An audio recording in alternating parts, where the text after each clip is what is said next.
아모스서 3장 1절에서 2절 말씀을 보면 이스라엘 자손아 이 말을 들어라. 이것은 나 주가 너희에게 내리는 심판의 말이다.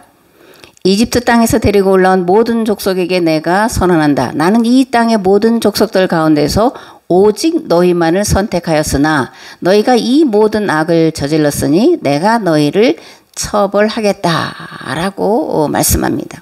특히 3장 2절에서 지상의 모든 백성 중에서 내가 너희들만을 선택하였다. 그렇기 때문에 너희의 모든 악행에 대하여 내가 너희를 더욱 심하게 처벌할 것이다 라고 말씀을 하고 있습니다. 선택했기 때문에 더 심하게 책망할 거다라는 거예요. 이 말씀을 통해서 우리는 선택에는 두 얼굴이 있다는 것. 그 중에 하나는 감당할 수 없는 은혜요. 다른 하나는 무한 책임이라는 것을 알 수가 있습니다. 아멘. 하나님이 이스라엘을 선택하신 이유가 어디에 있을까? 그들이 애굽에서 430년 동안 종살이를 경험했기 때문에 그들을 선택한 거예요. 이스라엘 백성들은 애굽에서 430년 동안 종살이하는 것이 얼마나 힘겹고 고통스러웠는지를 뼈와 가슴에 새긴 민족이 됐죠. 그렇기 때문에 노예살이를 하는 자들을 불쌍히 여기고 측은히 여기리라고 생각하셔서 하나님 그들을 선택하셨다라는 겁니다. 즉 하나님은 애굽에서 종살이하던 이스라엘을 해방시키시고 그들과 시내산에서 계약을 맺으시고 40년 동안 광야 생활을 함께 하시면서 교육과 훈련을 시키시고 그 다음에 가나안 땅에 들여보내셔서 거룩한 나라를 만들어 세상을 구원하게 하시겠다. 이것이 하나님의 거대한 그런 구원 계획이었습니다. 애굽의 노예살이라는 고난을 통과한 이스라엘을 통해 세상의 고난의 문제, 즉 신들과 왕과 지배자들에게 노예와 같은 상태에서 억압당하고 착취당하고 사는 자들을 자유케 하는 사명을 감당하도록 이스라엘을 부르신 것인데 호세아는 이것을 지상의 모든 백성 중에서 내가 너희들만을 선택하였다라고 말씀을 하고 있는 겁니다. 아모스가 이 말씀을 선택할 때 이스라엘 백성들은 하나님의 택하심을 어떻게 생각했냐면 특권으로 생각하고 있었어요. 일방적인 은혜라고만 생각하고 있었다라고 아모스가 이제 이스라엘 백성들을 고발하고 있는 고발장이에요. 우리가 아는 하나님은 어떤 하나님이시냐? 세상 사람들이 말하는 하나님과는 본질적으로 다른데 우리가 믿는 하나님은 여호와예요. 근데 이 여호와라는 이름 속에는 출애굽의 하나님이다.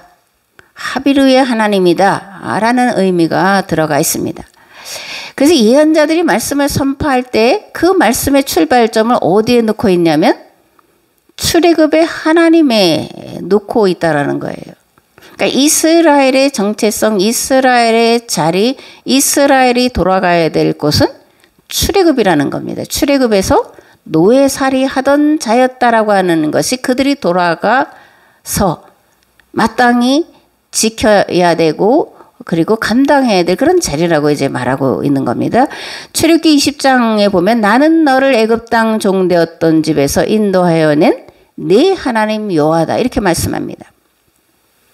또 에레미야 11장에 보면 이 언약은 내가 너희 조상들을 쇠풀무 애굽 땅에서 이끌어내던 날에 그들에게 명령한 것이라.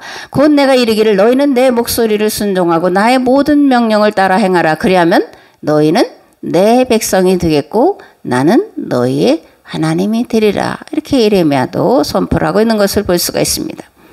출애굽의 하나님 여호와 그는 누구신가?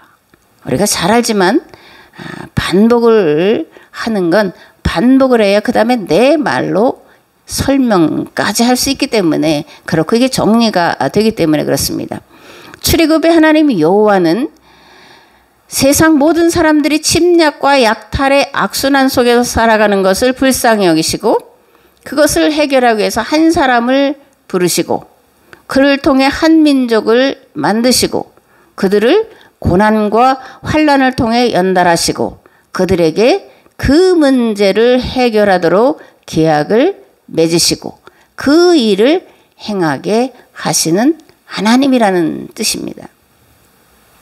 하나님은 일찍이 갈대아 우르에서 살던 아브라함을 부르셨죠. 중간 지점 하란에 머물다가 75세에 가나안 땅으로 말씀을 따라서 갑니다. 그리고 흉년을 만나서 애굽으로 내려가죠.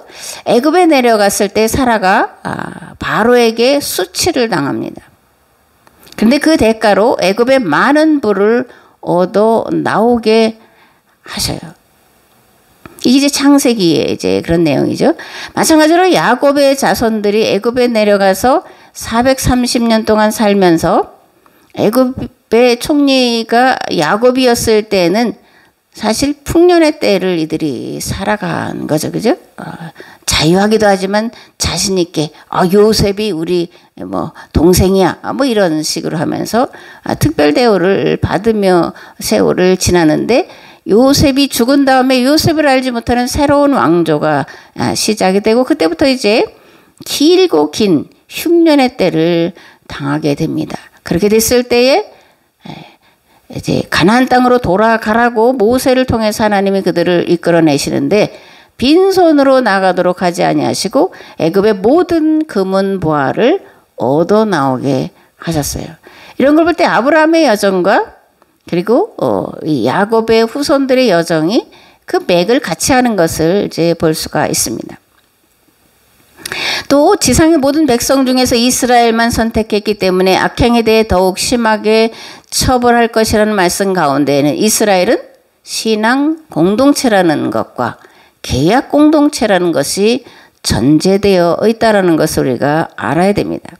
하나님은 계약 백성 이스라엘을 통해 세상의 모든 불의와 불법 그리고 약탈과 침략의 악순환의 고리를 끊어버리게 하시겠다고 약속을 맺으셨는데 그게 이제 시내산 기약법이다 이렇게 말씀을 드립니다. 그리고 이런 약속을 문서로 남겼어요. 그러니까 창세기는 말로 입으로 전하는 거지만 그 입으로 말로 전하는 것을 문서화했는데 그게 이제 출애굽기 20장의 10계명이에요.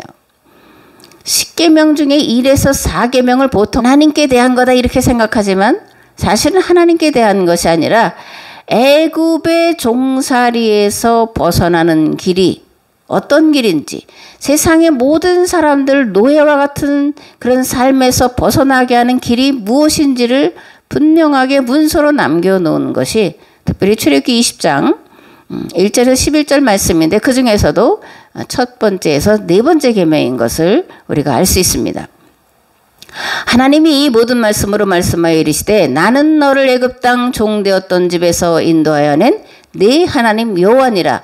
너는 나 외에는 다른 신들을 내게 두지 말라. 너를 위하여 새긴 우상을 만들지 말고 또 위로 하늘에 있는 것이나 아래로 땅에 있는 것이나 땅 아래 물속에 있는 것에 어떤 형상도 만들지 말며 그것들에게 절하지 말며 그것들을 섬기지 말라. 나 네 하나님 여호와는 질투하는 하나님인즉 나를 미워하는 자의 죄를 갚되 아버지로부터 아들에게로 3, 4대까지 이르게 하거니와 나를 사랑하고 내 계명을 지키는 자에게는 1000대까지 은혜를 베푸느니라. 너는 네 하나님 여호와의 이름을 망령되게 부르지 말라. 여호와는 그의 이름을 망령되게 부르는 자를 죄 없다 하지 아니하리라. 안식일을 기억하여 거룩하게 지키라. 엿새 동안은 힘써 네 모든 일을 행할 것이나 일곱째 날은 네 하나님 여호와의 안식일인즉 너나 네 아들이나 네 딸이나 네 남종이나 네 여종이나 네 가축이나 네 문 안에 머무는 객이라도 아무 일도 하지 말라. 이는 엿새 동안에 나 여호와가 하늘과 땅과 바다와 그 가운데 모든 것을 만들고 일곱째 날에 쉬었음이라. 그러므로 나 여호와가 안식일을 복되게 하여 그날을 거룩하게 하였느니라. 아멘. 다시 이 첫 번째에서 네 번째 계명을 요약하면 다시는 애굽의 종살이와 같은 비참한 노예 상태로 돌아가지 말라. 노예 상태로 되돌아가지 않으려면 어떻게 해야 되냐? 나만 섬겨야 한다. 너희들을 비참한 노예로 만들어 놓은 우상을 만들지도 섬기도 말아라. 하나님의 이름을 망령되이 일컫지 말라. 안식일을 거룩하게 지켜라. 모든 이들과 짐승들까지도 너희들처럼 하루를 쉬게 하라. 이런 내용입니다. 아멘. 그렇다면 계약 백성으로 하나님을 섬긴다는 것은 무슨 뜻일까? 하나님을 섬긴다라는 것이 뭐예요? 하나님과 맺은 계약법대로 사는 삶이에요. 시내산 계약 공동체 이스라엘에게 그리고 믿는 자들에게 주어진 선악과는 계약법 또는 율법이에요. 그래서 이 계약법 또는 율법을 어기면 죽는 것이고 계약법 또는 율법대로 살면 살고 영원히 영생에 이르게 되는 겁니다. 아멘. 성도는 하나님의 창조 질서와 계약법을 따라 질서와 조화를 이루고 살아가야 하는 존재예요. 하나님은 하나님의 법과 질서를 따라 살아가는 자들을 통해 세상을 구원하시려고 계획을 하셨습니다. 그렇기 때문에 세상에 죄가 만연하고 불의와 불법과 탈법이 만연한 것에 대한 책임을 이스라엘에게, 오늘 교회에게 물으실 수밖에 없다라고 하는 것이 너희의 모든 악행에 대하여 내가 너희를 더욱 심하게 처벌할 것이다 라는 말씀 속에 들어가 있는 겁니다. 이 말씀은 앞에서도 말씀드렸지만 이스라엘에게만 국한되는 말씀이 아니라 오늘 이 말씀을 듣는 모든 성도들에게 동일하게 적용되는 말씀이라는 것을 반드시 기억하시기를 바랍니다. 아멘. 출애굽기 4장 22절에 보면 이스라엘을 나의 맏아들이다 이렇게 말씀을 하셔요. 또 출애굽기 13장에도 이스라엘을 나의 맏아들이다. 그래서 거룩하게 구별하여 바쳐라. 이렇게 말씀을 하고 있습니다. 물론 이건 이제 그 유월절 전에 애굽의 모든 장자들을 죽이는 가운데서 이스라엘 백성들은 하나도 죽지 않은 것에 대한 말씀이기도 한데 여기서 이스라엘을 하나님의 맏아들이다라고 말씀하는데 그 뒤에 가면 특별히 이스라엘 중에서 레위 지파를 만물로 받으신다라고 말씀하고 있는 것을 볼 수가 있습니다. 이스라엘이 하나님의 맏아들이다라고 하는 의미는 하나님께서 특별히 이제 12지파 중에 레위 지파를 구별하셔서 맡길 사명이 있다라는 말씀으로 이어진다라는 거예요. 이스라엘의 두 근간을 이루고 있는 것이 있습니다. 하나는 지파 자치제고 하나는 신앙으로는 중앙 집권이라는 그런 두 체제가 이스라엘을 떠받치고 있는 근간이에요. 레위는 이스라엘의 세 번째 아들이죠. 그럼 이제 이스라엘은 본래 13지파가 돼야 돼요. 그런데 우리는 보통 12지파라고 이해를 하고 있죠. 그럼 왜 13지파인데 12지파로 우리가 알고 있을까? 무슨 이유 때문에 12지파라고 말할까? 이거를 이제 우리가 알아야 되잖아요. 그건 땅 분배와 관계가 있습니다. 13지파 중에 12지파에게만 땅을 분배를 해요. 그리고 레위지파에게는 땅을 주지를 않습니다. 그 왜 레위지파에게만 땅을 분배하지 않았을까? 뭐 레위지파가 특별히 잘못해서 미워서 그렇게 했을까? 그게 아니죠. 레위지파 사람들을 따로 떼어놔서 예외적인 일을 하게 할 것이기 때문에 그러는 거예요. 그러니까 12지파 사람들은 자기들의 땅을 분배받아서 그 땅에서 농사 짓고 살아가는 자들이었고 레위지파는 농사를 짓는 자들이 아니라 요즘 말로 하면 목사, 그죠? 또는 뭐 성직을 맡은 사람으로서 그 역할을 해야 됐기 때문에 땅을 주지를 않은 거예요. 그러니까 레위지파의 제사장들과 레위인들은 이스라엘을 신앙으로 교육할 책임을 맡은 지파이기 때문에 땅을 주지 않았고 그래서 13지파지만 12지파로 우리가 이제 이해하고 있다 그런 얘기입니다. 그렇다면 이스라엘 주변국의 이방 신전의 제사장들은 무슨 역할을 주로 담당을 했을까요? 신전에 오는 자들에게 복을 빌어줬죠. 그리고 그 복을 빌어주는 방식이 뭐였냐면 신전에 남창과 여창이 있어서 여자가 오면 남창이, 남자가 오면 여창이 복을 빌어주는 방법으로 관계를 맺는. 그래서 이제 성창이다. 그런데 거기 뭐 성이라는 표현을 쓰긴 좀 그렇고 창기 역할을 했던 것들이 주변 나라들의 제사장들의 주요 그런 역할이었어요. 그런데 이스라엘의 레위인들은 그런 일을 하는 자들이 아니었습니다. 우리는 레위기를 볼 때 레위인들은 성막에서 봉사하는 것으로 온종일 또 평생을 살았을 것 같은데 사실은 매일 번제가 드려지는 게 아니었어요. 그리고 그저껜가 지나오다 보니까 뭐 어디 서초동에 어떤 교회 보니까 엄청 크던데요. 또 어저께는 우리가 여의도에 갔는데 그 교회도 엄청 크더라고. 사실 그런 데를 관리하려면 관리인들이 뭐 수십 명은 돼야 되고 매일 바쁘게 돌아갈 텐데 그런데 출애굽기에 나와 있는 성막은 그렇게 큰 게 아니에요. 우리 교회만큼의 사이즈다 그렇게 보면 틀리지 않을 거예요. 성소와 지성소를 나누는. 그러니까 매일 무슨 성막에서 바쁘게 일할 일들이 없었던 거예요. 그래서 이스라엘은 이 레위 지파를 48개로 나누어서 48개 성읍들에게 배치를 했어요. 한 곳에 이 레위 지파가 모여 사는 게 아니라 48개로 나누어서 흩어버렸다는 겁니다. 그래서 그들을 통해서 이스라엘의 신앙교육을 담당하게 했다라는 것이 이방 신전의 제사장들과 여호와를 하나님으로 섬기는 제사장들과 근본적으로 역할이 다르다라는 것을 우리가 알 수가 있는 거죠. 또 특별히 이제 도피성이라고 하는 것이 있는데 이 도피성에는 대제사장들이 머물면서 부지중에 또는 의도하지 않았는데 실수로 사람을 죽인 자들을 그곳에 모아서 교육시키는 또는 변화시키는 그런 일들을 감당을 하게 했고 또 하나는 이스라엘은 이런 법이 있어요. 누가 내 가족을 죽이면 그 가족 중에서 또는 가까운 친척 중에서 그 원수를 갚아야 되는 그런 법이 있어요.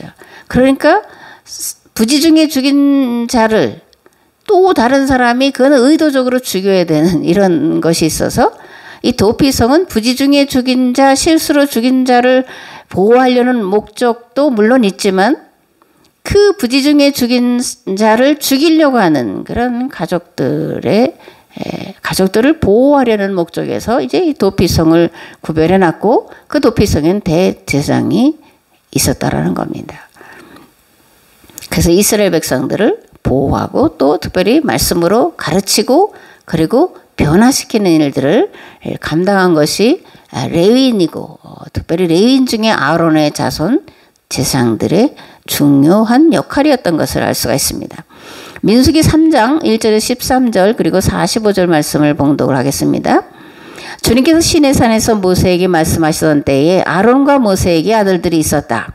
아론의 아들들의 이름은 맏아들은 나답이요 다음은 아비우와 엘리아살과 이다말이다. 그들은 아론의 아들들로서 제사장의 직무를 맡도록 기름 부어 제사장으로 거룩하게 구별된 사람들이다. 나답과 아비우는 시내 광야에서 주님께 금지된 불을 들이다가 주님 앞에서 죽었는데 아들이 없이 죽었기 때문에 엘르아살과 이다말만이 그들의 아버지 아론 앞에서 제사장 일을 맡아 하였다.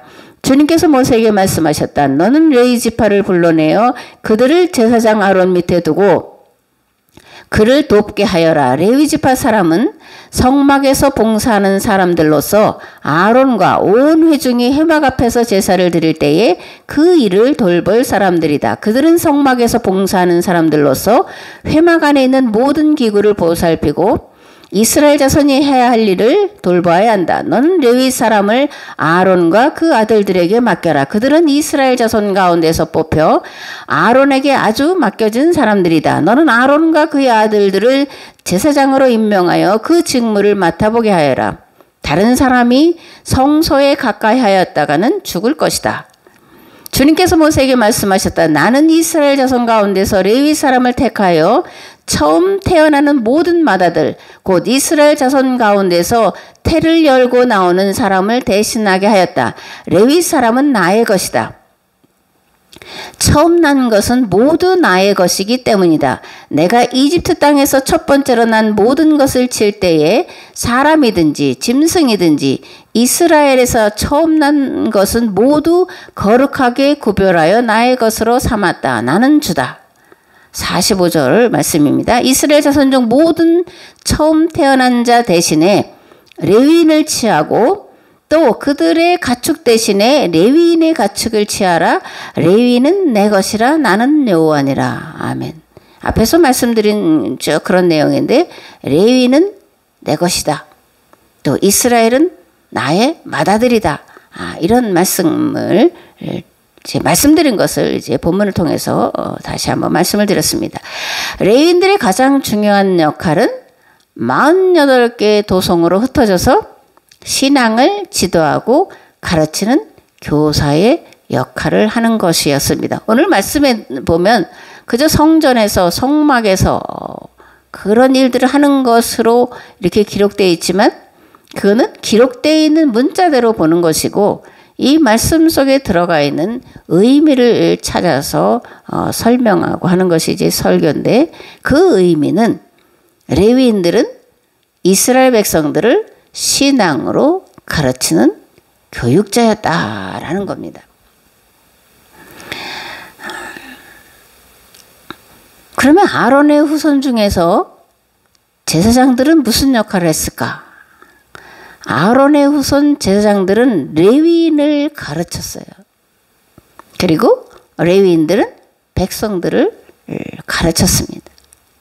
그리고 남자들은 성전에 가서 또는 회당에 가서 말씀을 듣고 배워서 가정에서 자녀들을 가르쳤어요. 이게 이스라엘의 교육 질서입니다. 지성소에 보면 그 지성소에 뭐가 놓여 있다고 그러죠? 법궤가 있는데 법궤 안에는 십계명 2돌판과 만나를 담은 항아리가 있고 그리고 아론의 쌍난 지팡이가 놓여 있었다. 이렇게 우리가 알고 있죠. 이 아론의 쌍난 지팡이는 아론과 그 후손들이 무엇을 해야 하는지를 잘 보여주고 있는 증거물인데 이 증거물로 미루어 볼 때에 제사장과 레위인들이 하는 일은 거룩한 나라를 이루어 가기 위해 백성들을 규약법으로 율법으로 교육하는 그런 책임을 맡은 자라는 것을 말해주고 있는 그런 증거물이다 그런 겁니다. 교육을 백년대계라고 말하잖아요. 그죠? 백년대계라고 말합니다. 이 말은 교육은 그만큼 중요하다 그런 표현이죠.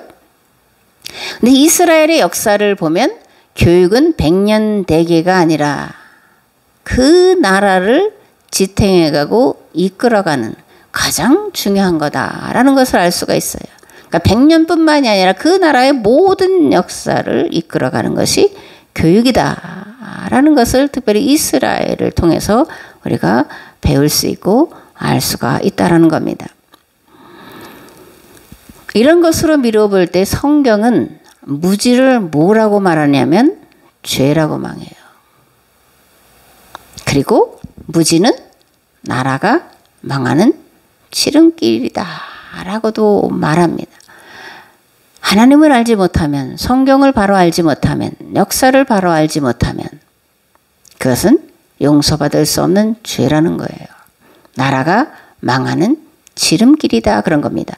호세아서 4장 6절 말씀을 보겠습니다. 내 백성이 지식이 없으므로 망하는도다. 뭐가 없으므로? 지식이 없으므로 망하는도다.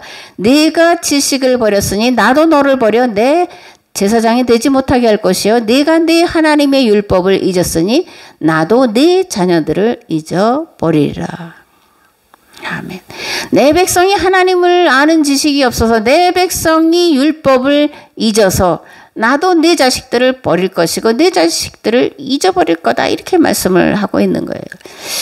그런데 이제 또 이런 말씀이 있습니다. 호세아서 6장에 보면 이런 말씀이 있어요. 그들이 말하기를 자 이제 여호와께로 돌아가자. 그분은 우리를 찢어 놓으셨으나 도로 고쳐주실 것이다. 상처를 입히셨으나 다시 싸매 주실 것이다. 여호와께서 겨우 한 이틀이나 길어야 사흘 안에 우리들을 다시 일으켜 세워 그분의 친절하심을 누리며 살게 하실 것이다. 오 주님을 알자. 주님을 아는 일에 온 힘을 기울이자. 그러면 밤이 지나고 아침이 오듯이 겨울이 지나면 마른 땅을 적시는 비가 오듯이 고난의 때가 지나고 여호와께서 오셔서 우리를 살려주실 것이다. 하겠지만 근데 보통은 하겠지만은 생각을 안 해요. 이렇게 하겠지만이라고 붙은 건 이제 현대어 성경에 이렇게 되어 있습니다. 그들이 말하기를 자 이제 여호와께로 돌아가자. 그분이 우리를 찢으셨지만 우리를 다시 고쳐주실 거야. 그런데 어떻게 겨우 한 이틀이나 한 사흘 안에 우리를 다시 회복시키실 거야. 주님을 알자. 힘써 알자. 저녁이 지나고 밤이 지나고면 아침이 오듯이 그렇게 금방 고난의 때가 지나가게 하여 주실 것이야 라고 너희들이 말하지만 미안하지만 아니다. 이렇게 호세아는 말하는 거예요. 그 말을 어디서 하냐면 6장 4절에서 5절 말씀에 합니다. 오 에브라임아 내가 너를 어떻게 하면 좋으랴. 유다야 내가 너를 어떻게 하면 좋으랴. 너희들의 진심은 아침 안개처럼 흩어지고 이른 아침에 이슬처럼 쉬 사라지고 있구나. 그러므로 나는 예언자들을 보내 너희의 멸망을 알리고 내 입에서 나가는 말씀으로 너희를 죽이겠다고 경고하였다. 밤이 지나면 낮이 오듯이 나의 심판이 어김없이 너에게 닥쳐올 것이다. 아멘. 그러므로 하겠지만 이 접속사를 붙여서 이제 현대어 성경이 기록을 하고 있는데 이 말씀이 무슨 말씀인지를 이해를 하기가 쉽게 돼 있어요. 이런 걸 붙이지 않으면 호세아서 6장 1절에 3절의 말씀을 은혜로운 말씀으로 회복시키는 말씀으로 축복의 말씀으로 이해를 하는데 완전히 거꾸로 이해하고 있다는 겁니다. 잘못 이해하고 있다는 거예요. 너희들이 그렇게 말하지만 그러나 미안하지만 아니다 그거예요. 너희가 밤이 지나면 낮이 온다고 말하는데 맞다. 내가 너희들의 죄가 깊어졌기 때문에 이제 심판이 곧 닥칠 거다. 이런 말씀이에요. 그리고 그렇게 읽는 것이 맞습니다. 호세아가 선포하는 책망과 심판의 말씀은 가볍게 다루거나 그래서 하루나 이틀이 끝나면 심판과 책망의 때가 지난다고 하는 말씀이 아니라 더 이상 너희들의 죄악을 두고 볼 수가 없는 지경에 이르렀기 때문에 속히 심판과 멸망이 임할 것이라고 하는 고강도의 그런 경계의 말씀을 선포하고 있다는 겁니다. 하나님은 용서하시는 분이시고 사랑하시기를 기뻐하시는 분이시죠. 그러나 또한 심판하시는 분이에요. 하나님은 무한히 용서하시고 사랑하시고 회복시키기 위해 책망하시고 심판하시고 징계하시는 분이시지만 그러나 죄악이 가득 차면 심판하실 수밖에 없는 하나님이라는 거예요. 왜냐하면 하나님은 공의의 하나님이시기 때문에 그래요. 하나님의 공의는 심은 대로 거두게 하는 거예요. 악을 심었기 때문에 악을 거두게 되는 겁니다. 악이 가득 찼기 때문에 심판하실 수밖에 없는 것이 하나님의 공이다라고 호세아가 이제 선포하고 있는 거죠. 죄가 얼마나 찼느냐에 따라 책망과 징계와 심판의 수위가 달라지고 얼마만큼 철저하게 회개하고 돌이키려는 노력을 했느냐에 따라서 복역 기간이 달라지는 것뿐이에요. 하나님은 그냥 대가 없이 죄를 용서하실 수 없는 분이에요. 그건 앞에서 말씀드린 것처럼 하나님의 공의 때문에 그러는 거예요. 하나님의 공의는 하나님과 우리가 맺은 기약법대로 하나님도 하실 수밖에 없고 우리도 그 법대로 행할 수밖에 없는 거예요. 그 법대로 행하지 않으면 심판에 이르게 된다는 겁니다. 호세아가 북이스라엘의 심판과 멸망을 선포한 지 30년이 지나서 북이스라엘은 망해요. 그리고 북이스라엘의 수도 사마리아는 이방 사람들이 들어와서 살아요. 그래서 민족이 혼혈이 되고 종교가 혼합됩니다. 이렇게 된 원인을 호세아는 또는 아모스는 또 예언자들은 레위기는 민수기는 어디에서 찾냐? 무지에서 찾고 있다라는 겁니다. 이스라엘 백성들은 하나님의 긍휼과 자비만 알았지 자신들의 죄가 가득 차면 법대로 심판이 임한다는 사실에는 눈 감고 귀 막고 받아들이지 않았기 때문에 멸망당한 것이고, 특별히 이 책임은 일반 백성들보다는 그들을 올바로 가르쳐야 될 제사장들과 레위인들의 죄 때문이라고 말씀하고 있는 것이 이제 구약의 이스라엘의 역사고 예언자들의 이야기인 것을 알 수가 있습니다. 이스라엘의 존재 이유가 뭐냐고요? 이스라엘의 존재 이유는 가나안과 그리고 그 지중해 연안과 메소포타미아와 애굽 전 지역을 하나님의 법이 다스리는 나라로 만들어가는 거예요. 그런데 그렇게 하지 않았기 때문에 망하게 됐다. 이게 호세아의 판단이에요. 내 백성이 지식이 없어 망하는도다. 호세아는 탄식하고 그리고 울부짖으며 이런 말씀을 선포했는데, 오늘 우리에게도 여전히 이 말씀은 들어야 될 말씀이고 깨달아야 될 말씀이고 돌이켜 회개해야 될 말씀으로 들려진다라는 것을 여러분 생각하시고 그렇게 들으시기를 우리 주 예수 그리스도의 이름으로 축복합니다. 신명기 6장 1절에서 9절 말씀을 보겠습니다. 이 말씀은 계속하고 반복해도 모자라는 말씀이에요. 어떤 말씀이냐면, 이는 곧 너희 하나님 여호와께서 너희에게 가르치라고 명하신 명령과 규례와 법도라. 너희가 건너가서 차지할 땅에서 행할 것이니 곧 너와 네 아들과 네 손자들이 평생에 네 하나님 여호와를 경외하며 내가 너에게 명한 그 모든 규례와 명령을 지키게 하기 위한 것이며 또 내 나를 장구하게 하기 위한 것이라. 이스라엘아 듣고 삼가 그것을 행하라. 그리하면 네가 복을 받고 네 조상들의 하나님 여호와께서 네게 허락하신 같이 젖과 꿀이 흐르는 땅에서 네가 크게 번성하리라. 이스라엘아 들으라. 우리 하나님 여호와는 오직 유일한 여호와시니 너는 마음을 다하고 뜻을 다하고 힘을 다하여 네 하나님 여호와를 사랑하라. 오늘 내가 내게 명한 이 말씀을 너는 마음에 새기고 네 자녀에게 부지런히 가르치며 집에 앉았을 때든지 길을 갈 때든지 누워있을 때든지 일어날 때든지 이 말씀을 강론할 것이며 너는 또 그것을 네 손목에 매어 기호를 삼으며 네 비간에 붙여 표로 삼고 또 네 집 문설주와 바깥문에 기록할지니라. 아멘. 신명기 6장 말씀으로 볼 때 모세는 하나님 사랑과 자녀 사랑을 뭐라고 규정하고 있냐면 하나님의 법을 부지런히 가르치는 거다라고 규정을 하고 있어요. 그러니까 하나님 사랑하는 방법이 다르고 자녀 사랑하는 방법이 다른 것이 아니라 뭐예요? 같다라는 겁니다. 하나라는 거예요. 하나님 사랑은 와서 예배드리고 뭐 교회에서 봉사하고 헌금 드리고가 아니라 하나님 말씀을 자녀에게 부지런히 가르치는 게 하나님을 사랑하는 거다. 그렇게 말씀을 하는 거예요. 이스라엘은 가장 오래전에 그리고 가장 먼저 그 전국민 의무 교육을 시행한 나라예요.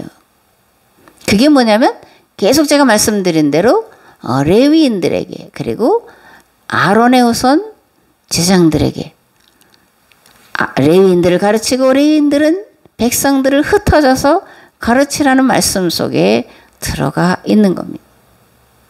이런 신앙교육이 이스라엘을 세웠고, 그죠?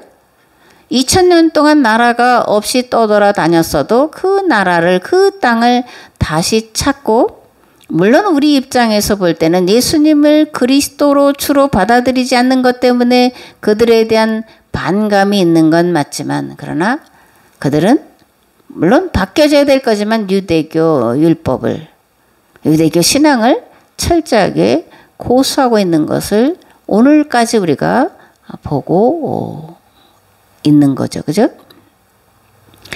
수구초심이란 말 아세요? 수구초심. 수구초심 뭐예요? 여우가 죽을 때는 자신의 굴이 있던 곳을 향해서 머리를 둔다라는 거예요. 이 말은 자신의 근본을 잊지 않거나 혹은 죽어서라도 고향 땅에 묻히고 싶어하는 마음을 비유한 건데, 수구초심이 어릴 때의 경험, 어릴 때 부모의 가르침이 평생을 가는 만큼 어려서 하는 교육이 중요하다라는 말로도 우리가 이제 이해를 할 수가 있는 겁니다. 그 부모님들이 나이 들으면 가장 많이 하는 이야기가 뭐냐면 어릴 때의 이야기예요. 그죠? 어릴 때의 이야기. 그리고 부모님 이야기. 그리고 나이가 들면 고향을 그리워하게 돼요. 저도 1년에 한 번, 많아야 2번 가는데 갈 때마다 거기 가면 기분이 사실 들떠서 가요. 20년을 살은 고향이고 부모님이 묻혀 계신 곳이기 때문에 고향 가는 건 좋아요. 언제든지. 힘들고 어려운 게 아니라 기쁨으로. 그리고 추억을 맨날 하는 얘기가 이제 똑같은 얘기를 반복하지만 똑같은 얘기를 반복한다고 지루하다고 생각하는 게 아니라 또 하고 또 하고 또 해도 이제 새롭게 들리고 재미있는 것이 고향 이야기고 부모 이야기고, 그죠? 그런 이야기인 것을 우리도 이제 경험을 통해서 알고 있습니다. 모세는 이런 인간의 마음을 잘 알고 있기 때문에 신명기에서 어렸을 때부터 부모가 가정에서 성경을 부지런히 할 수 있는 모든 방법을 동원해서 가르치라고 이야기하고 있는 거예요. 이 역사를 영어로 말하면 뭐예요? His story잖아요. 그죠? His story. 이건 이제 성경에서 나온 거예요. 그러니까 역사라는 건 뭐예요? 하나님의 이야기다라는 게 영어에서 말하는 역사의 개념이에요. 역사라는 개념은 성경에서 나왔고 역사를 가장 먼저 말한 게 성경이에요. 성경은 사람들의 삶의 역사를 기록해 놓은 역사책이에요. 그리고 이 성경, 특별히 구약에는 전국민 의무 교육이라는 것이 율법서에 제시되어 있고, 그래서 모세는 어릴 때부터 성경을 자녀들에게 부지런히 가르치라고 신명기에 못을 받고 있다라는 겁니다. 사실 이스라엘의 역사는 성경의 역사죠. 그죠? 그래서 이스라엘은 역사를 가르친다라는 게 성경을 가르친다라는 것과 같은 의미이기 때문에 이스라엘 학생들은, 특별히 고3 학생들은 지금도 아침에는 성경을 읽는 것으로 끝낸대요. 우리 같으면 국영수도 하나라도 하려고 그러는데 이들은 율법을 그들이 읽고 생각하고 하는 것으로 이제 수업을 시작한다. 이런 이야기들을 우리가 종종 듣습니다. 출애굽 당시 다른 종교의 제사는 신들을 섬기는 의식이었죠. 그리고 제사장들은 신들을 섬기는 의식으로 신에게 제사들이 오는 자들과 성관계를 맺는 것이 제사장들의 역할이었다, 그렇게 말씀을 드렸습니다. 그런데 성경이 말하는 제사는 또는 제사장은 하나님과 성경과 역사를 가르치는 일들을 했다라는 겁니다. 진정한 제사는 하나님과 성경과 역사를 배우는 교육이었다라는 거예요. 이스라엘의 역사를 보면 이스라엘이 계약법을 지켰느냐 아니냐에 따라서 나라가 유지되거나 멸망이 된 것을 볼 수가 있어요. 그러니까 이들은 역사와 성경을 하나로, 그리고 그것을 통해서 하나님을 배워가는 것으로 지금까지도 유지하고 있다, 그런 얘기입니다. 그렇다면 오늘 우리 시점에서 우리는 우리의 아이들에게, 우리의 자녀들에게 역사 교육을 어떻게 해야 될까? 이전에 이제 저희들이 근현대사 또 고대사 공부를 사실 2017년부터 하니까 지금 5년째인가요? 하고 있는데 어떤 목사님이 저한테 묻더라고요. 그래서 우리 역사를 공부해서 그것이 설교에 무슨 도움이 되냐? 뭐 이렇게 묻더라고요. 그러니까 도움이 안 된다. 왜 우리 역사를 공부하냐? 기분 나쁘다. 이런 의미로 이제 물었는데, 우리가 우리의 역사를, 특별히 성경으로 우리 역사를 우리 아이들에게 가르쳐야 돼요. 왜냐하면 우리 역사 가운데에는 세상을 구원할 사상과 가치관과 유일신 신앙이 들어있기 때문에 그래요. 우리의 역사로 성경을 해석하는 게 아니라 성경으로 우리 역사를 해석해서 가르쳐줘야 된다는 겁니다. 그건 이스라엘과 같은 개념이에요. 세상의 가치관을 따라서 우리 역사를 가르치는 게 아니라 교회는 신앙의 가치관을 따라서 우리 역사를 새롭게 해석해서 가르쳐야 한다는 거예요. 그러면 우리의 후손들이 성경과 우리 역사를 통해서 세상을 구원할 길과 방법을 찾아낼 것이고, 하나님은 우리 민족을 들어서 이 세상에 하나님 나라가 임하도록 역사하실 것이기 때문에 그렇습니다. 역사의 흐름은 메소포타미아와 애굽에서, 그 다음에 누구예요? 알렉산더를 통해서 헬라로, 그 다음에 로마 제국으로, 그 다음에 미국으로 갔어요. 그 다음에 아시아로 왔는데, 아시아가 지금 중국이 아니라는 거, 일본이 아니라는 건 다 알게 된 사실이에요. 그럼 어느 나라냐? 동방의 불꽃? 이렇게 이제 인도의 시인 타고르가 얘기를 했는데, 어쨌든 이 아시아에 중국이 아니고 일본이 아닌 대한민국 반쪽으로 남아있는 이 어수선하고 반쪽으로 갈린 이 나라가 이제 21세기의 세계의 역사를 이끌어갈 주역으로 서야 되는데, 그렇게 하려면 성경으로 우리 역사를 새롭게 해석해서 가르쳐야 된다라는 얘기예요. 우리의 사상 속에는, 우리의 신앙 속에는 성경이 말하는 유일신 신앙이 제시하고 있는 세상을 구원할 해법이, 길이, 방법이 들어있기 때문에 그렇습니다.